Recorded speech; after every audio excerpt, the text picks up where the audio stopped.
यूं दी हमें आज़ादी के दुनिया हुई हैरान।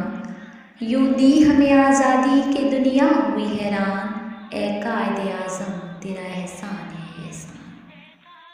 Quaid Azam Muhammad Ali Jinnah is the greatest leader of our history.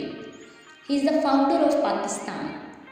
He was born in Karachi on 25th of December 1876.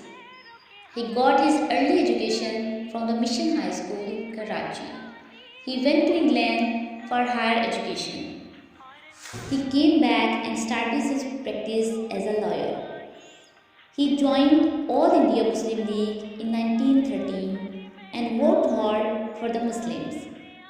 As a result of his efforts, he got a separate homeland, Pakistan, on 14th August 1947. He earned the title of Quaid Azam, Great Leader. His other title is Babai Qaum, Father of the Nation. He was the first Governor General of Pakistan. He died on 11th of September in 1948 at the age of 71. He was buried in Karachi on 12th of September in 1948. May his soul rest in peace, inshallah. I do not believe in taking the right decision. I take a decision and make it right.